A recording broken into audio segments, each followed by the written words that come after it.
Sebuah babak baru bagi kebangkitan ekonomi lokal dan komoditas unggulan Sulawesi Utara dimulai pada Kamis, tanggal 29 Januari tahun 2026, di bawah langit cerah Desa Marinsau, Kecamatan Likupang Timur, digelar acara penanaman perdana kelapa oleh PT Perkebunan Nusantara 1, PT PN1, Regional 8. Acara yang dihadiri sejumlah pejabat tinggi ini bukan sekadar seremonial, melainkan dinyatakan sebagai deklarasi kebangkitan komoditas kelapa yang selama ini menjadi identitas dan tulang punggung sejarah ekonomi daerah. Penanaman simbolis ini menandai dimulainya komitmen strategis pengembangan kelapa secara terintegrasi, dari hulu hingga hilir, di wilayah Minahasa Utara.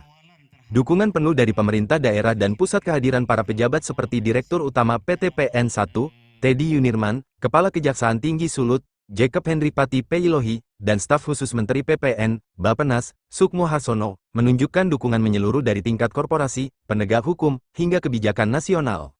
Pemerintah Kabupaten Minahasa Utara, yang diwakili oleh Sekretaris Daerah Novli Wawiling menyambut hangat inisiatif ini. Dalam sambutannya yang mewakili Bupati Joune J.E. Ganda, pengembangan kelapa yang dilaksanakan bersama PT PN1 Regional 8 ini sangat relevan dan sejalan dengan arah kebijakan pembangunan daerah, provinsi maupun nasional. Pemerintah Kabupaten Minahasa Utara memandang bahwa penguatan sektor kelapa tidak dapat berhenti pada aspek budidaya semata. Hal ini ataupun gayung bersambut program prioritas dari Pak Presiden, pengembangan hilirisasi komoditas kelapa ini sudah digulirkan, bahkan sekarang ini didorong agar supaya semua daerah bukan hanya terbatas pada pengembangan budidaya saja, tetapi bisa bergeser kepada nilai tambah. Itulah ujungnya hilirisasi komoditas kelapa. Dan Kabupaten Minahasa Utara, sebagai informasi, kita di sini kurang lebih sudah ada dalam sumber pada komoditas kelapa dengan hasil turunannya itu sudah menjadi komoditas ekspor, Pak.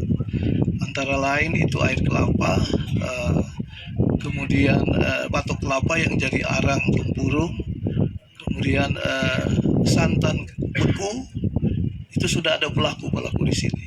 Sehingga waktu yang lalu ketika kami hadir dalam presentasi Pak Menteri, hilirisasi ini menjadi sebuah prioritas, maka sejalan dengan apa yang sudah dilaksanakan sekarang ini diawali dengan penanaman, maka tidak salah kalau misalnya kami juga pemerintah Kabupaten Minahasa Utara bermohon melalui Bappenas atau Kementerian Pertanian untuk menjadikan Kabupaten Minahasa Utara ini sebagai sentra pengembangan kelapa, termasuk membangun pabrik-pabrik yang memberikan nilai tambah terhadap komoditas kelapa ini.